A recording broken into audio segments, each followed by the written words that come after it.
Welcome to today's episode of the Arena Sports Show with me, your host, Helge Schütz. We've got a full program today. We've got cricket, cycling, there's swimming, as well as football. But let's start off with volleyball, and Khomas Nampol made a clean sweep when they won the men and women's titles at the Bank Windhoek NVF Cup finals on Saturday. In the men's final, they beat NDFA 3-2 in a thrilling match, and in the women's final, they beat Namibian Navy 3-0. Well, after that game, I spoke to their coach, Marietta Katondoka, but let's first take a look at the final moments of their match against Navy.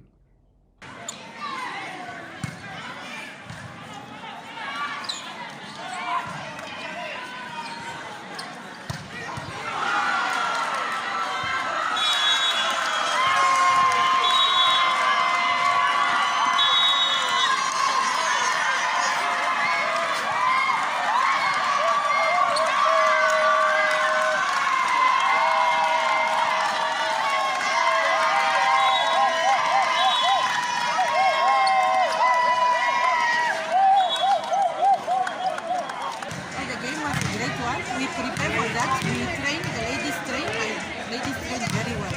So we were ready for that. Right, and in the semis this morning, you beat the defending champions Revivals. How was that game? That game we also prepared.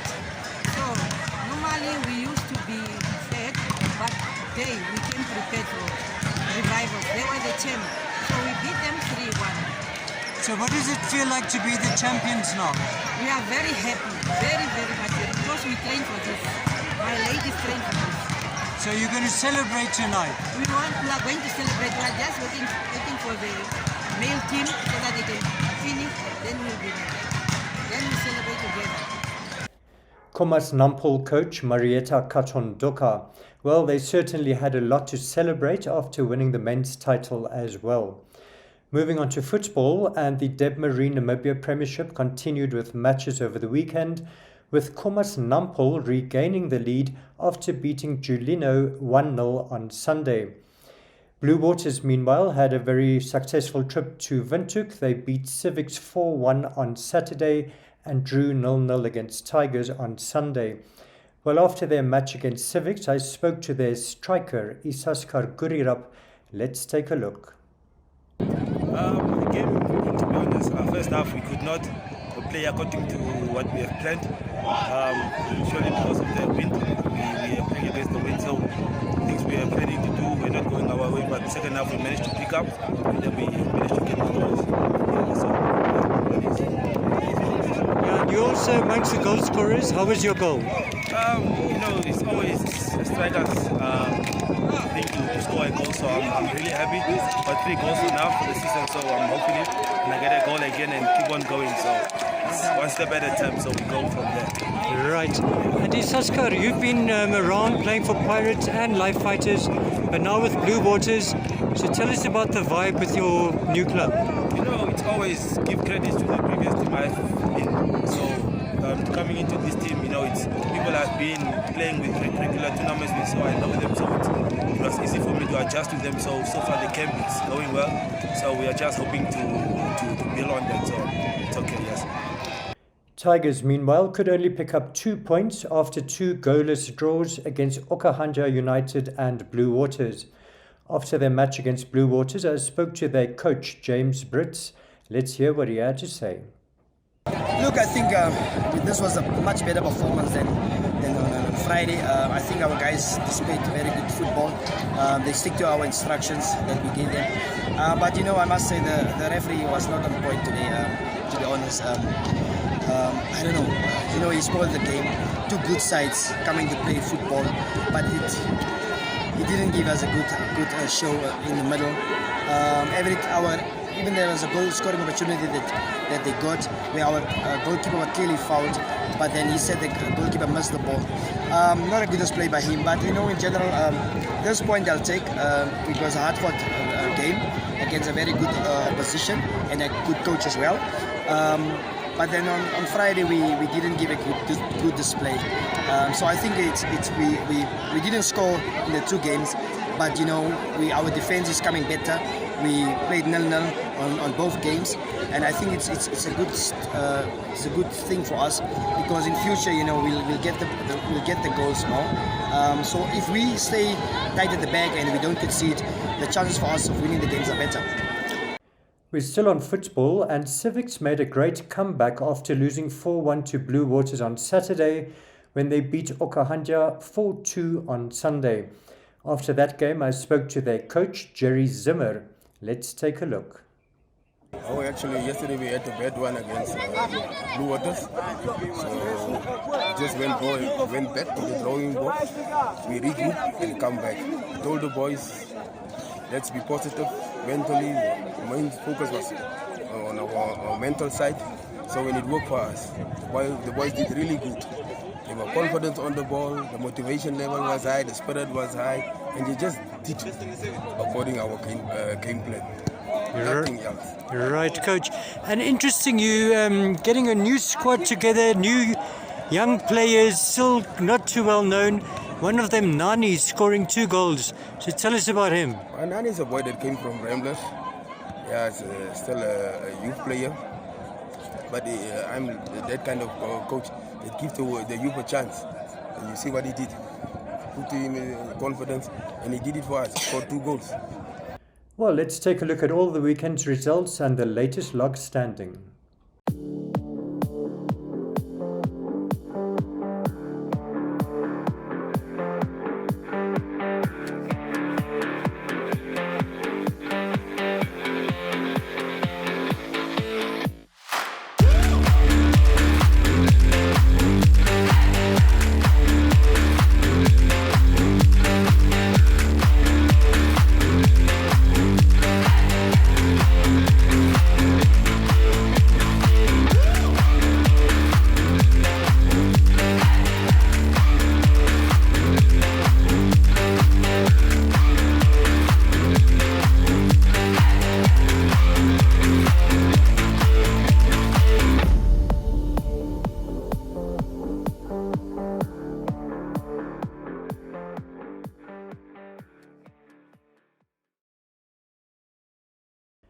Moving on to cricket now, and Gerard Erasmus gave a great all-round performance to lead VHS Old Boys to victory against arch-rivals Wanderers in their T20 clash on Saturday. Erasmus starred with both bat and ball as Old Boys comprehensively beat Wanderers by 31 runs. He scored 73 runs in their total of 149 and then took 4 wickets for 10 runs as Wanderers were bundled out for 118.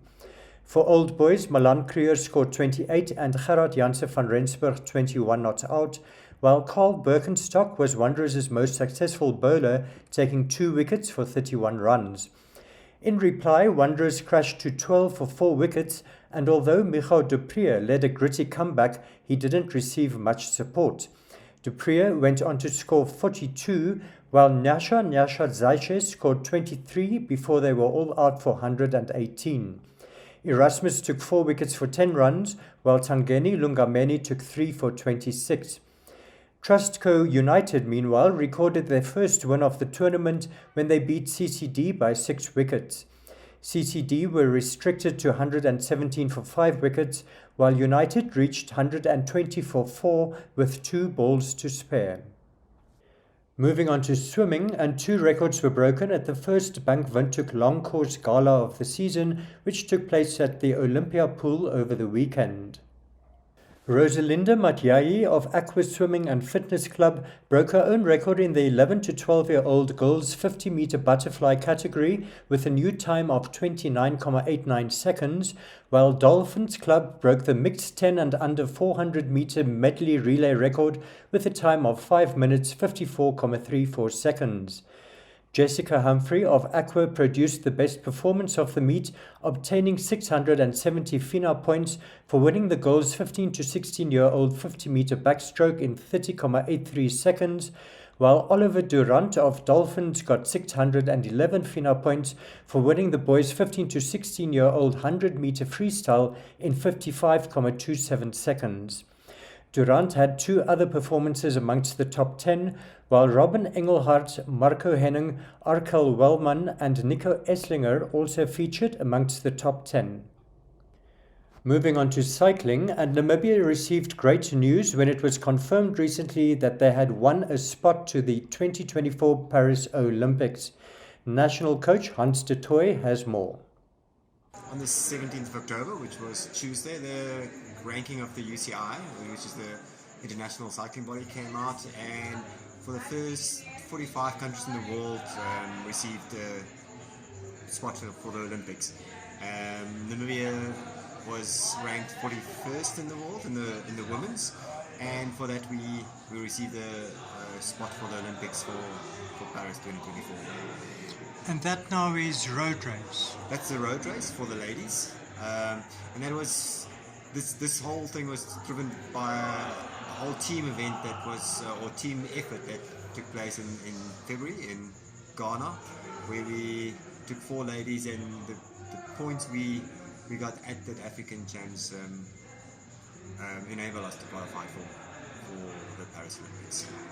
Well, we're still on cycling, and former Namibian Olympian Dan Craven has been holding a series of events at the Belhout Galerie to promote his Onguza cycling brand. Well, I was fortunate enough to attend a supper club last Thursday where Dan told us more about how it all started. So this idea has been coming a very long way, and it all comes from the fact that the more I traveled the world and I raced my bicycle in 50 odd countries, I've seen a lot of places. The more places I saw, the more I realized how special home is. Africa, Namibia, or Meruru. And not how special just the landscapes and the elephants, all the things you see on tourist brochures are, but how amazing the people are, and how creative and talented the people are. And that is the reason why this company exists, because I saw Schütz and Zacharias, who were 2 farm workers on our farm, who I've known for more than half of my life, of how amazing they are. I mean, they go to church every Sunday, they don't drink alcohol. Like, look at me. They are examples. They are kind, humble, and yet the hand life has dealt them has not been really fair. And I thought to myself, if I can build a bicycle, and in 2012 I built a bicycle and I won the Desert Dash on it, and I'm like, I'm just some privileged white dude who's kind of okay with his hands. What about these 2 guys who are actually good with their hands, and who actually, when they see an opportunity, are really likely to grab it? And it was a crazy idea, and it's still a crazy idea. And congratulations to Dan, showing the world that Namibian brands can compete with the best. Well, that brings us to the end of today's show, but as usual, I leave you with some of my best action photos of the weekend sporting action. From me, it's goodbye.